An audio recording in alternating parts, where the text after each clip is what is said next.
Before I start brushing, I always use a spray conditioner and brush it in with a slicker brush or a pin brush. This is Chris Christensen Ice on Ice, which also is a sun protection spray. I do this for the comfort of the dog.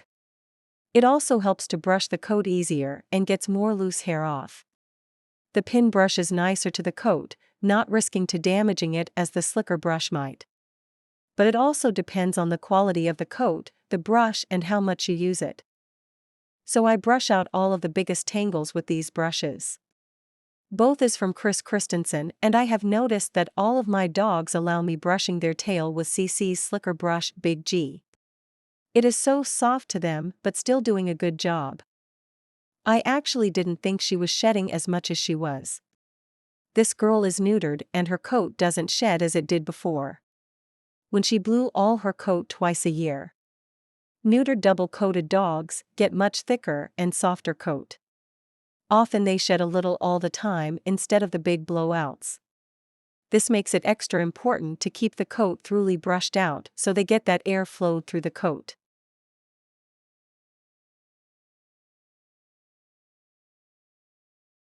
Here you can see the teeth of the brush really coming down to the base of the coat, preventing to only get the outer layer brushed out. This is why you should have long pins on your brush and comb. It should be as long as the coat is. Otherwise, all of your brushing will only be on the top layer and leaving the base tangled, matted, and blocking the skin to get healthy air. Which, in worst case, will lead to skin problems, a thriving environment for parasites and bacteria, and overheating the dog. I switch my brushing technique from long strokes to short. I also use my other hand to do a line brushing, specifically where the coat is thicker. I want to feel that I am coming through the coat and down to the skin and going with the body. With a light and soft hand, I won't scratch the skin or pull the hair too harsh. Always be gentle. If the brush gets stuck in tangles, I will lift the brush up and out of the coat, and focusing to get those tangles out before I continue.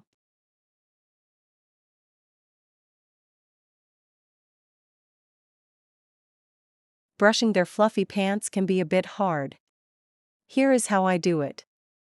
I start with the outer layers, then brushing sideways so I can get through a bit more.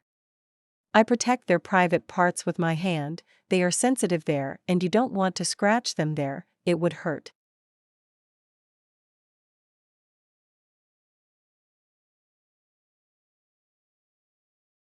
Then I separate the coat and do a line brushing, starting in the bottom and going up. Take it in sections, little by little, and from the base of the hair and out to the tips. You need to see the skin or you won't be brushing out the coat properly.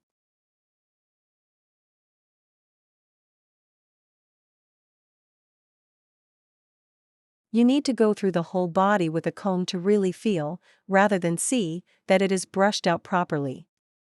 This way your work will last longer. The skin can get its air and stay healthy.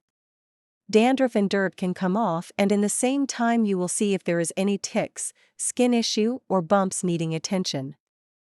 You get a lot of dead hair of the dog, leaving your house a tiny bit cleaner. The old coat is often a bit itchy, giving itchy dandruff just as it is on ourselves. Dog's coat is not so different from our own and needs care, so the body can give resources for better things in the body, like healing a sore muscle or keeping the body strong. You only gain profits by taking care of your dog's coat. This is my all-time favorite comb, especially when they are shedding. For this thick coats, I mostly use the first 2 pins. Whether the coat is thick and tangled or blowing out, I start in a small spot to get the coat combed out. Then I work my way out from that spot, a little bit at the time. Deal with 1 tangle rather than 10 and the dog will be more patient with you. It can also help to spray a bit more spray conditioner. If it is too much tangles or thin coat, I turn my comb straight.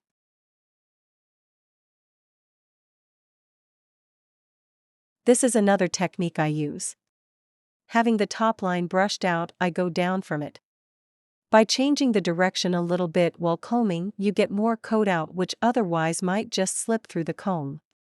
Going just a centimeter away from your outbrushed spot, it gets easier to comb it through.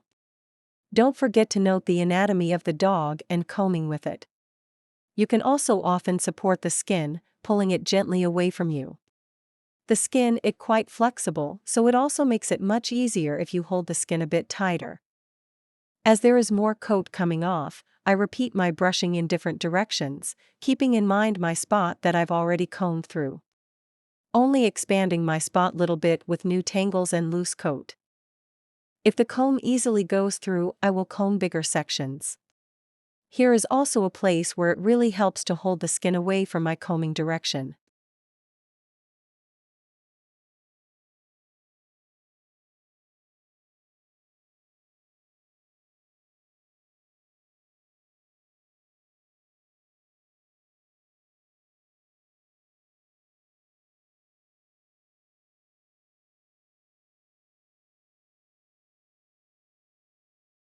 Notice that I am angling my comb with the body.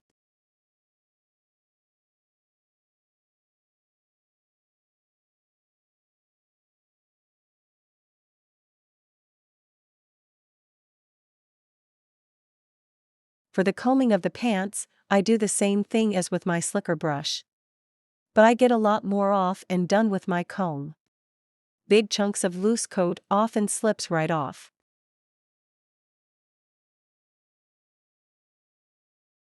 Line combing is really the most efficient technique when combing dogs. With a bit of training, it gets easier and faster to do. The result is really worth it, and you will automatically notice the skin health. I often sit on the floor or on the dog's bed and just comb them, listening to a good audiobook and having the dog sleeping in my lap. It's a nice relaxing time for us both.